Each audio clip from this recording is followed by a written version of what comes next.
Good morning, and welcome back to another episode of Truth Tellin Tuesdays.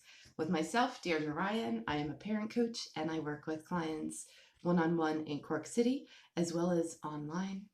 And I host a range of different workshops, book clubs, talks, you name it. If you need some support with your parenting journey, get in touch and see if I am the right person for you. So last week I had an amazing group of 12 parents to the workshop on all about big feelings and emotional regulation. It was just such a gift to be with these parents, and we all know the power of sitting with other parents and just being honest and being open and hearing each other speak and hearing each other's ideas. It's just so powerful. And with a lot of the parents, there were a lot of parents of young kids, and I was really thinking a lot after about things that I wish I had known when my own kiddo, who's now 13, was younger. And a big thing I wish I had known was a bit more about how you actually develop emotional resilience. When Clara, as I said, who's now 13, when they were younger, I really thought, being a good parent meant that your child doesn't cry, doesn't get upset, doesn't have a tantrum, doesn't have a problem. I thought that was what it meant to be a good parent, which isn't true, by the way. Tantrums, upsets, crying is necessary, natural, part of being a human, right? So that was the first thing. And then I thought as well, you would build emotional resilience, if they just had a lot of really positive experiences. And having positive experiences is powerful and important, of course, and having as much autonomy as possible is, and having some power within themselves, right? These are all important aspects.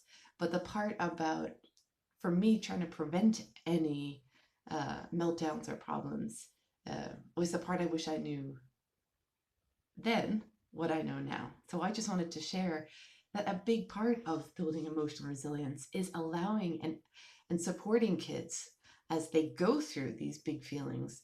So if a child gets upset over something that we as adults may think is small, we have to remember that for them it's not small. For them it's as big as maybe losing a job, or not getting a job, or something that might be very upsetting to us as adults.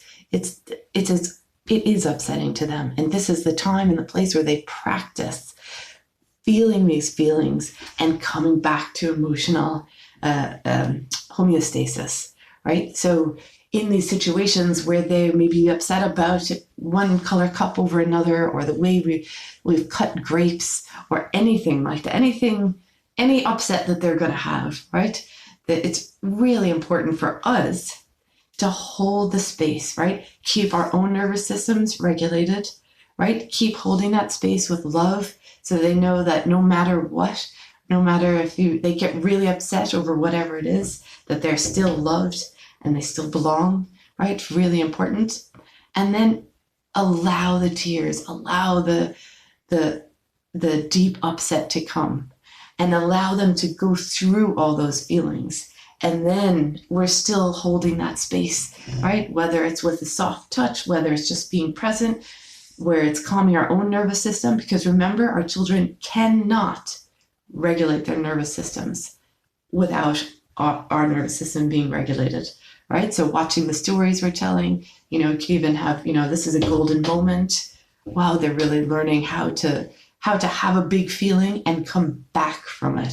That's the thing. Then it's not scary. So they may go through the whole upset and distress, and then they come back to a sense of balance and calm within themselves. That is building emotional resilience. That is building this capacity to feel these big feelings and know that they're not overwhelming. They're not going to take over.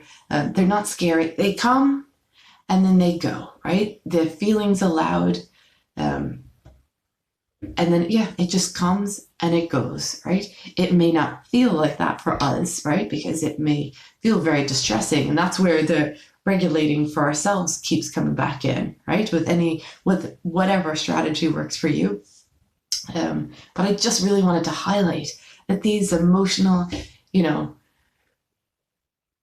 releases, these meltdowns or tantrums, it depends on how you look at them, right? And they are all for, they can be for different reasons. And sometimes kids need, I love the term that I've heard, it's called the tears of futility.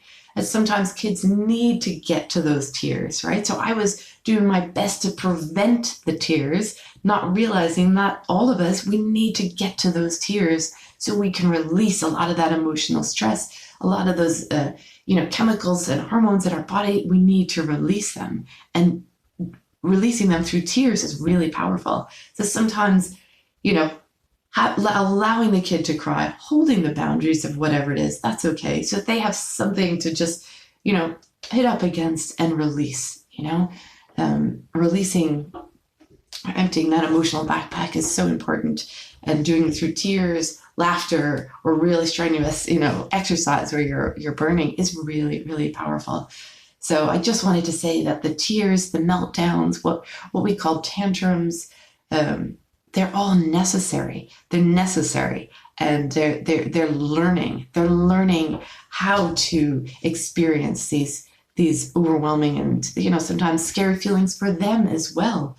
Right? If you've ever seen a child who gets really upset or angry and it's going through really big feelings, and then after they're crying, right? Because it's scary for them too. It's scary for any of us to lose control, right? It's scary for any of us to be flooded with all of these emotions and these signals inside of us, that we're in danger, It's scary to feel that, So, but again, holding that space, right? Without judgment, with love, with our own nervous system regulated, right? So in those moments, a lot of it is, I'm here. You're saying it to yourself as well. Yeah, I hear you. This is big.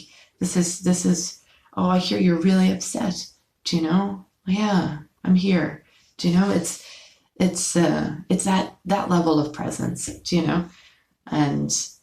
and you will see that they do come back, and they are learning how to build a tolerance and a way of being. I don't know if tolerance is the right word there, but a way of being with their feelings, right? Because as they grow, they're going to get upset in all kinds of ways. We all do. It doesn't matter our age, So I wish I had known this when my own child was younger. I wish I had known this for myself, right? Because I spent a lifetime being very afraid of big feelings, overwhelming feelings. And because I was so afraid of them, I really tried to control the environment to prevent them. And I think a big part of that, even for me, when my own kid was younger, I was, again, if you think about it, controlling the environment so that my child was having a wonderful time and no meltdowns. And but again, because I wasn't comfortable sitting with the feeling myself, right? So when we can be comfortable and we're doing our own regulating and we're holding that space with love and without judgment for our kids will learn to be comfortable with their feelings. We're human beings. We will always, always have feelings. Always, right? We don't get rid of feelings. We always have them. It's getting comfortable with the feelings. So I really hope for all of us that we can see all of these moments, these big moments of feelings of, emotional release, of tantrums, of meltdowns, that we give our kids the space to experience them and return back to their sense of calm and homeostasis. And that will build such ability in themselves to be able to sit with all of those human feelings, right? So I just, with so much love for all of you, and for so much love for all of our feelings and our emotions and our emotional releases, may we find a way and a space to love ourselves when we're going through these feelings. May we find it then in ourselves with that great love to hold that space for our children who are feeling these big feelings. And we will have the capacity then to hold each other in those moments, right? All of us, whether it's a friend or a partner, without needing to stop the feeling. That's what I really hope, and what I've really seen. And as I said, what I wish I had known when my own kiddo was younger, because it's so important to learn. And the truth of the matter is, if they don't get the practice and the experience at 2, 3, 4, 5, all the way up, they're going to practice it at 12, 13, 14, 15, 16. It has to come. It has to come. So, yes, so much love to all of you on your journey. And may we all learn that feelings are part of who we are, and to be able to sit with them with love, without judgment, be able to lean into them and support ourselves through them. So all the love in the world, and I will see you all next week. Bye.